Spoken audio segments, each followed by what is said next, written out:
அமெரிக்காவில் இருக்கக்கூடிய பெரிய பெரிய தலைவர்கள் எப்பயுமே சயின்ஸ் அண்ட் டெக்னாலஜிக்கு எப்பயுமே இம்பார்ட்டன்ட் கொடுத்துட்டே இருப்பாங்க. அதுக்கு முதல்ல ஒரு சிந்தனை, நாம் எல்லோரும் சமன் நினைக்கக்கூடிய ஒரு சமூக மாற்றத்தை உருவாக்கணும்.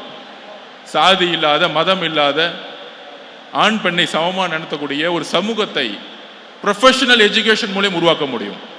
முக்கியமாக ப்ரொஃபஷனல் எஜுகேஷன்ல உமன் ஹாவ் டு பார்ட்டிசிபேட். அவங்களுக்கான அதிகமான கவனம் தமிழ்நாட்டில் கொடுக்கப்படணும். இன்னும் ரூரல்ல ப்ரொஃபஷனல் எஜுகேஷன் பக்கம் உமன் வர முடியாமல் இருக்கிறாங்க. முக்கியமாக தலித் கம்யூனிட்டி, முக்கியமாக இஸ்லாமிய கம்யூனிட்டியில் இருக்கக்கூடிய பெண்கள், கிறிஸ்துவ கம்யூனிட்டியில் இருக்கக்கூடிய பெண்கள், அந்த மாதிரி எல்லாருக்குமான ஒரு கல்வியை உருவாக்கணும். எங்கெல்லாம் சர்ப்ளஸ் கம்யூனிட்டி இருக்கோ, ஏழ்மையான எந்த கம்யூனிட்டி இருக்கோ அந்த இடத்துல முக்கியமான காரணம் பெண்கள் ப்ரொஃபஷனல் எஜுகேஷனுக்குள்ள போயிருக்க மாட்டாங்க.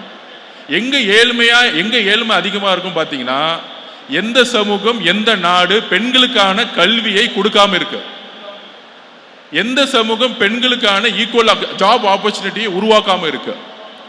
அப்ப இங்க தமிழ்நாட்டில் முக்கியமான நார்த் வட மாவட்டங்களா இருக்கட்டும், தென் மாவட்டங்கள் இருக்கும், இன்றும் பெண்கள் ப்ரொஃபஷனல் எஜுகேஷனை நோக்கி வரல. அவங்களுக்கான புது பாலிசியை உருவாக்கணும். அதற்கு இங்க இருக்கக்கூடிய எல்லா தனியார் கல்லூரிகளும், முக்கியமாக இங்க இருக்கக்கூடிய ஒரு உமன் சான்சலர் இருக்கக்கூடிய நிறைய சொசைட்டியில் இங்க இருக்கவங்களுக்கு ஸ்போர்ட்ஸ்ல ஒரு ஃப்ரீ எஜுகேஷன் கொடுக்குறாங்க. ஏழ்மையா இருக்க மாணவர்களுக்கு ஃப்ரீ எஜுகேஷன் கொடுக்குறாங்க. நாங்க ரெக்வஸ்ட் பண்றோம், ரொம்ப ரொம்ப வட மாவட்டங்களில் திருவண்ணாமலை, கடலூர், தருமபுரி இந்த மாதிரி மாவட்டம் இருக்கக்கூடிய பெண்கள் இன்னும் ஒரு சென்னையில் இந்த மாதிரி ஒரு பெரிய காலேஜில் சேரக்கூடிய இன்னும் ஒரு நாலேஜ் கூட இல்லாமல் இருக்கிறாங்க. அவங்களுக்கான எஜுகேஷன் சிஸ்டத்தை இன்னும் தமிழ்நாடு அரசு கொண்டு செல்லும் பொழுது இங்க இருக்கக்கூடிய தனியார் கல்லூரிகள் ஒட்டுமொத்த அசோசியேஷனோடு உட்கார்ந்து எவ்வளோ பேர் கீழிருந்து சமூகத்திலிருந்து, சமூக நீதி நலத்துறையிலிருந்தோ, பேக்வர்ட் கம்யூனிட்டி மினிஸ்ட்ரியிலிருந்தோ, வறுமையோடைய உச்சத்தில் இருக்கக்கூடிய நம்மளுடைய இஸ்லாமிய தோழர்கள், கிறிஸ்துவ தோழர்கள், இந்த மாதிரி இடத்துல இருந்து இருக்கக்கூடிய பெண்களுக்கு அதிக முக்கியத்துவம் கொடுத்து ப்ரொஃபஷனல் எஜுகேஷன் கொண்டு போய் சேர்க்கணும். அவங்களுக்கான ஜாப் ஆப்பர்ச்சுனிட்டி கொடுக்கணும், அவங்களுக்கான தன்னம்பிக்கையை கொடுக்கணும் அப்படிங்கிற ஒரு வேண்டுகோள் எங்களிடம் இருக்கு. அதோட சத்யபாமா எனக்கு புதுசு கிடையாது. நான் பேஸ்பால் பிளேயராக இருக்கும் பொழுது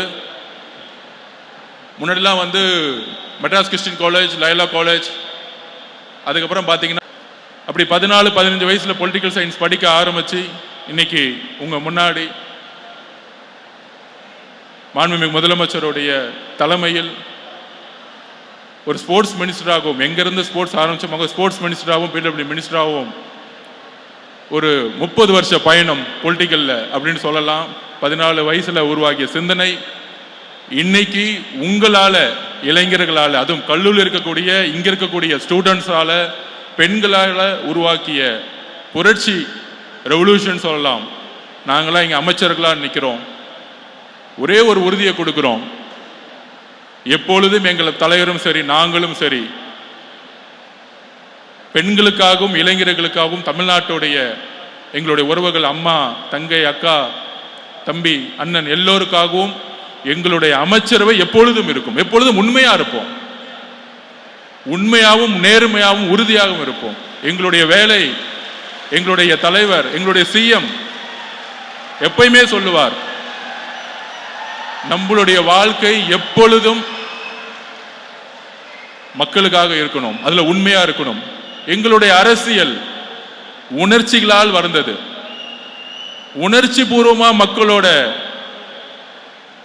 மக்களை நாங்க ஒவ்வொரு நாளும் வேலை செஞ்சுட்டு இருக்கோம்.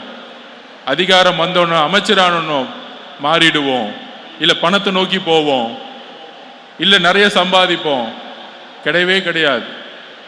நாங்கள் எப்பொழுதும் எலெக்ஷன் முன்னாடி எப்படி மக்களா இருந்தோமோ அதே மாதிரிதான் எங்களுடைய சிஎம்மோட வழியில ஒவ்வொருத்தரும், நானாகட்டும், இங்க இருக்கக்கூடிய மரிய வில்சன் ஆகட்டும், எப்பொழுதும் நேர்மையோடும் உண்மையோடும் தமிழ்நாட்டை ஒரு ஜப்பானுக்கு ஈக்குவலா, ஒரு சிங்கப்பூருக்கு ஈக்குவலா, ஒரு நல்ல நிர்வாகத்தை உருவாக்கக்கூடிய தலைவருடைய வழியில் நாங்கள் உங்களோடு பயணிப்போம்ங்கிறதை உறுதிமொழியை